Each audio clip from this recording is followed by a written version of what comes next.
Hey, it's me, MLB. Here is the ray of sunshine himself, Tanjiro, up today. Now, I just want to remind you all that I write fan fiction, right? So stories that are written by fans that are fiction, not true. These stories are not canon and don't follow the canon storylines. So when you listen to this one, don't come at me with the whole, wait, where was Moichiro? What happened? That's not how it happened. This isn't correct. Because you're right, it's not correct. I made this up. I've adjusted things to make allowances for you as Yin to fit the storyline. So on that note, now that I've clarified that, Tanjiro is paired with a female listener, and this one is called Scene, and I hope you enjoy it. Hey, he's here! He's here! Your fellow swordsmith friend called in a hushed voice as she ran into your hut in the mountains. Really? That's earlier than expected, you replied, leaving the sword that you were polishing to go and see the newcomer. Yeah, I know you've been curious to see him, so the second I knew he was here, I came for you, she said as she grabbed your arm and yanked you out the door. Come on, let's go! Out you ran with her, heading to the main street of the village to see the latest warrior who had come to rest. His name was Kamado Tanjiro, and you had heard a lot about him. He sounded like he was sweet and kind, but also very strong, and that was right up your alley. You hoped he was at least a little bit cute, but that didn't really matter to you. You were more of a heart-led girl anyway.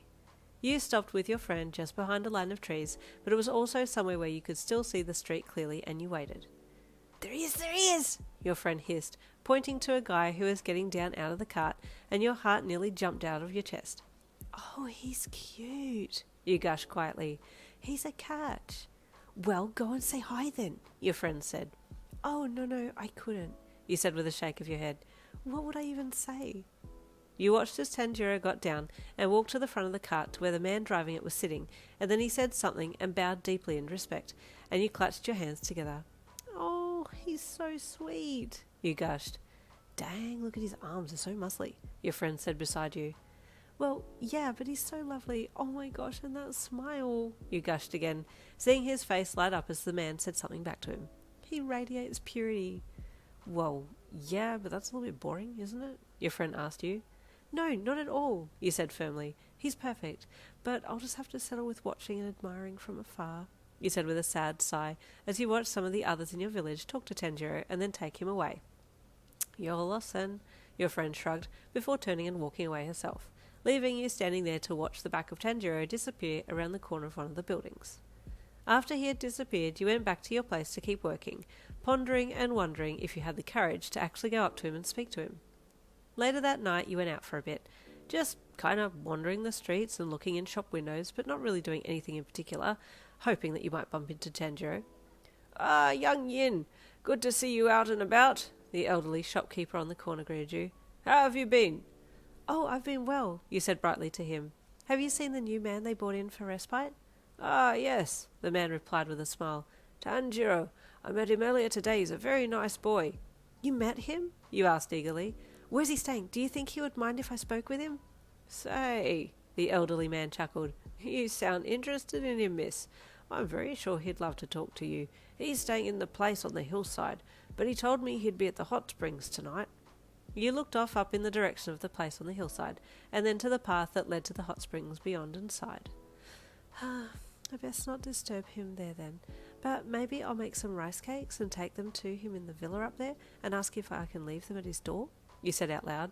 Sounds like a fine plan, the old man said with a twinkle in his eye, leaning down on his countertop to smirk knowingly at you. He knew what was up. Okay, thank you. I'll be going now, you said brightly as you turned and ran for home, ready to make some of your best rice cakes for Tanjiro. As you worked, you thought up how things would play out. Okay, I'll leave them on his doorstep and maybe I'll put a note to say they're from me, and then he'll love them so much he'll come to find me and we'll talk and maybe he'll fall in love with me and then we can date and then get married and have babies and... Your mind had completely derailed now and was on the loose, Delulu kicking in top gear. It wasn't long before you had made your rice cakes, and you put them in your basket and covered them with a small kitchen towel, and then left your place and started walking in the dark up to the respite villa. You stopped briefly to tell the lady at the reception area what you were doing, and she was happy to let you go ahead, so you did, walking along the open walkway to get to his room. All was quiet inside his room, and you assumed he was still up in the hot springs, so you put the basket down and then stood back up and turned to go, only to see him walking along the hall towards you. There was no escaping now as he had seen you in front of his door, putting the basket down, and had a gentle smile on his face. Hi, he called happily as he approached you and stopped in front of you. Shyly, you lowered your gaze and stared at your feet. My name's Kamado Tanjiro, he said a little awkwardly. Is this for me? He then asked, gesturing to the basket that you'd put down at his doorstep. Yes, sorry, I made some rice cakes and... you said softly. I love rice cakes, he said happily. Thank you so much for making them. That's very kind of you. May I know your name? It's Yin Lin, you said softly, hesitating to look up into his face, your shy eyes meeting his gentle gaze as he smiled kindly back at you. Thank you, Yin. You have a lovely name, he said gently, and his kindness nearly melted you. Thank you, you do too, you replied, and then cringed afterwards. What kind of a line was that? Thank you, he said happily. Yin, yes? You asked, looking up at him and noting he was now a little shy and looking away as he scratched his cheek with his index finger. I was on my way to the hot springs, but came back to check on my sister. But then I'm going back up there again. But what I wanted to ask, if it's okay with you, is would you like to eat with me? It's my first time being here, see, and you live here, right? And, well, I'm very interested in the swords made here, and do you make swords? He asked, his sentence kind of mumbled and jumbled. Yes, I'm a swordsmith, you said with a small smile. You are? He asked brightly, finally looking back into your eyes. Well, that's really cool. Could we talk more later? I understand it's late, and please forgive me for even asking such a request, but I'll come back, that's fine, you said quickly. You will? He asked with excitement. Oh, that's great. Okay, is 20 minutes okay? Yes, you nodded. I'll come back in 20 minutes. Oh, thank goodness, he said with relief. Okay, thank you, Yin. I'll see you again soon. Thank you, he said, before turning and running off down the hall. You watched him go, and then remembered that he had come back to check on his sister, but had forgotten to do so in that time that you and he had been interacting. Oh, I hope she's okay, you thought, as you looked at his closed door, and then back to the disappearing form of him. You went home then, and quickly tidied up for the night, making sure everything was done so that you could come back after your time with Tanjiro and just crawl into bed. Then you went back to the villa and waited outside his door. He arrived not long after you had, and greeted you kindly again. Yin, thank you so much for giving me your time. I really appreciate it, he said with a polite bow, his hair still a little wet at the bottom from the hot springs water. You nearly cried tears of happiness. What a kind soul. It's no trouble, you replied. Please, let's sit and talk. Of course, he said, sliding his door open, and then stepping back to gesture for you to go in first. You did so, shyly, and he turned the lights on behind you as he entered. The room was fairly bare, except for an old wooden box sitting in the corner, along with some furniture dotting around the room, and you looked at the box before turning to Tanjiro. Excuse me for being rude, but you came back to check on your sister earlier, but you didn't end up seeing her. Is she supposed to be in here, in this room? You asked. He smiled kindly at you. Yes, she's here. I can sense her, he said. Oh, you replied. Where is she? Oh, well... It's a bit of an interesting situation, he said shyly with a worried chuckle. You see, my sister needs some help, and I'm doing my best, but it might take some time to get her completely healed. Is there anything I can help with? You asked politely. Oh, that's very kind of you, Yin, he said as he stepped up beside you, but this is something not even I can help with right now. Oh, I see, you said sadly. I won't ask any more. Oh, it's completely fine, he replied as he walked over to the small square table and pulled it to the middle of the room, and then got the basket of rice cakes at the door and brought them over to the table. Please come and sit with me. You nodded shyly and walked over and then sat down opposite him and waited for him to remove the small towel from the basket and take out a rice cake. Thank you for the meal, he said politely with a small bow, and then took a bite of the rice cake. Oh, this is delicious, he said brightly. You let your face show your relief, not realizing that you had been tense that whole time. I'm glad, you replied with a relieved smile. Just then there was a sound inside the wooden box, and you looked over at it, as did Tanjiro. Yin? He asked after quickly swallowing down his mouthful. Would you mind if I let my sister out? Please don't be afraid. Why would I be afraid? You asked innocently. Yes, please let her out. Is she in that box? Why is she in there? You asked worriedly. You see, Tanjiro said as he got up and walked over to the box.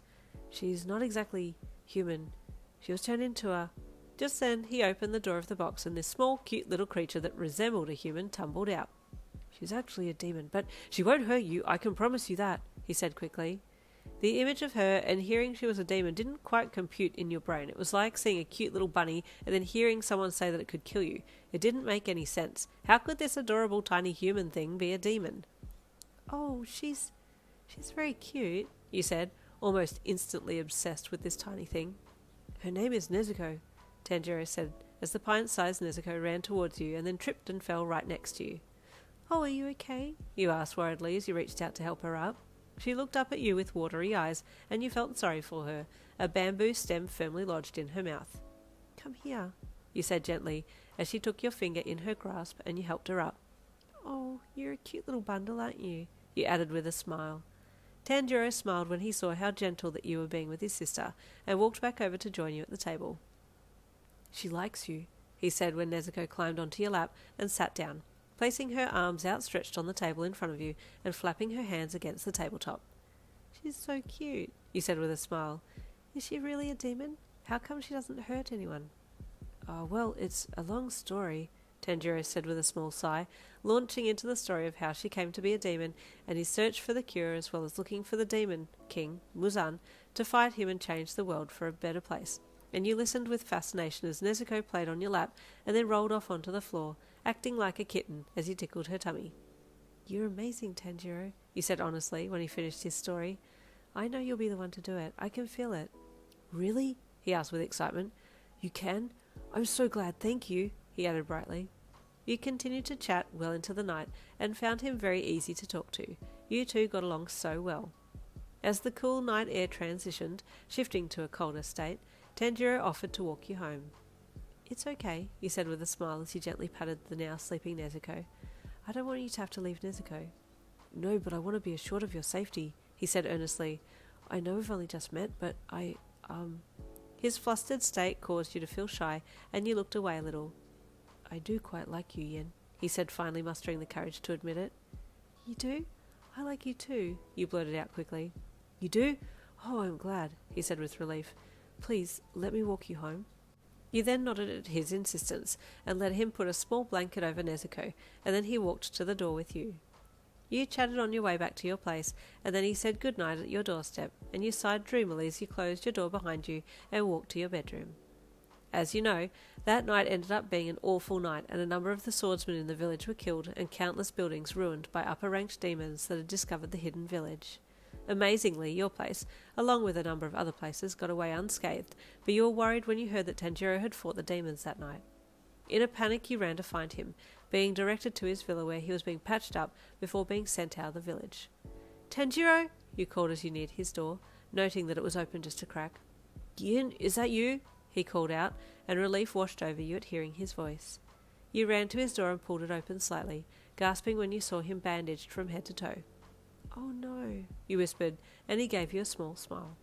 I'm okay. I'll recover in no time, he promised, as you tiptoed over and knelt down beside him. He reached out and took your hand in his. I'm glad to see you're okay, he said. I was worried that you may have been hurt, and I wasn't there to protect you. I'm fine, you said, gently adjusting one of the bandages on his face. He let you do so, his kind eyes watching you carefully. Yin, forgive me if this is hasty, but when I get well again, will you wait for me to come back? I really enjoy your company. I understand if your heart belongs to another, though, he said sadly, hoping that that wasn't the case. You shook your head quickly. No, my heart doesn't belong to anybody else. I'll happily wait for you, Tanjiro, you said quickly. He smiled with relief. Thank goodness.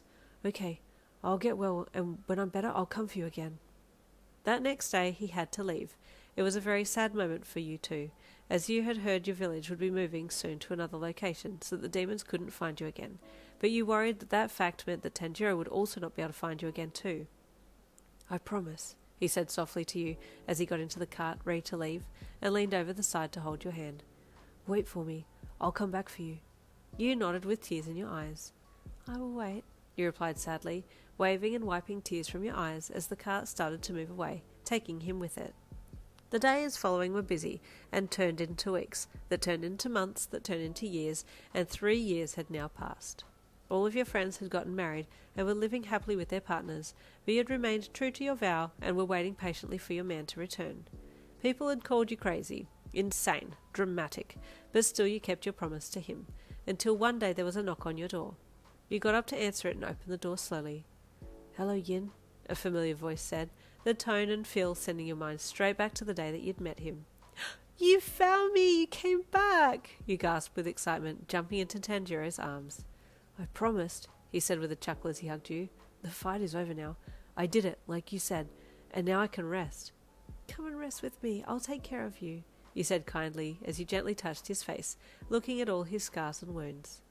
"Thank you, Yin," he said as he bent his head to hug you again, then turned his head to you as you turned yours to his and your lips pressed together. Oh, that was a sweet one. Stay tuned for next week. Another Demon Slayer one-shot will be on its way. I'll see you then.